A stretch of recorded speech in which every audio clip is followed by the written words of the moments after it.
Hi everyone, I just wanted to create a quick tutorial regarding Deliverable 2 for the team project.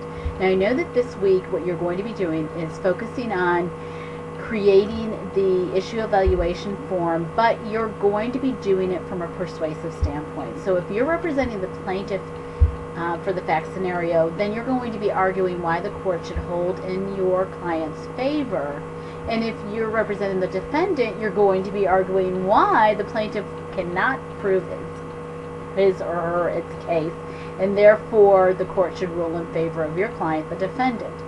So you're going to be creating this, looking at it in an objective standpoint, but arguing it from a persuasive standpoint as well. So when I say that, what I mean is, when you identify the facts, you're identifying the facts for the issue and the facts against the issue. And you have to be objective, and you have to really be able to say, okay, these are the facts that support my client's position, these are the facts that do not support my client's position.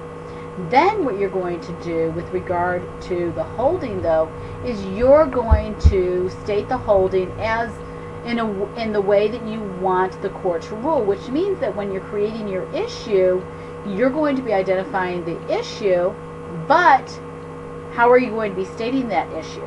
Because when you state the holding, your holding is going to rule in favor of your client. So be careful when you're stating those issues and make sure that the holding coincides with the issue as you've stated it. Now, with that said, you're going to also identify the laws. You're just going to say what the law is and where it can be found. But for the rationale section, think of that as your closing argument. If you were giving it to a judge or a jury, you need to identify the law, you need to identify the elements of the law, and then you need to convince the judge, or you need to convince the jury, why the trier of fact, which is what we call the judge or the jury, should be ruling in your client's favor. So if you're the defendant, maybe there aren't sufficient facts stated in the scenario and there are facts missing.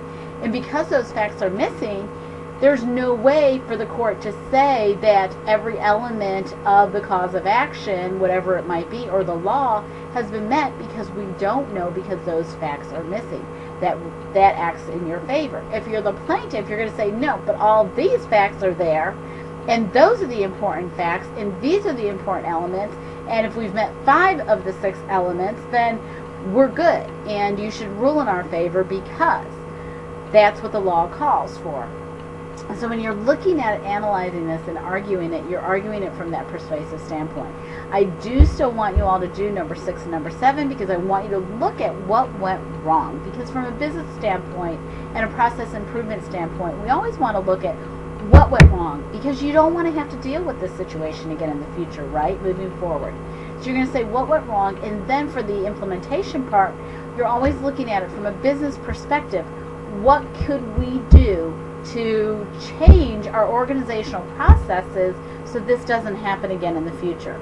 So if you need further guidance, don't hesitate to contact me. But when you're completing this part of the project, the Deliverable 2, you do have to conduct research. So look at the reading materials that were provided to you and make sure that you review those reading materials, because they will give you guidance on where to find the actual law. And look at the Lexis tutorials on research, pick out specific facts, put those into a query in Lexis, and then from there you'll be able to pull the laws, statutes, and case law that will help guide you with regard to your research. Good luck. If you have any questions, don't hesitate to contact me. Also, if you want me to review your Deliverable 2 in advance to see if you're heading in the right direction, just please get it to me by Friday afternoon, and I'll go ahead and I'll take a look and let you know whether you are heading in the right direction. Okay, you guys have a great week.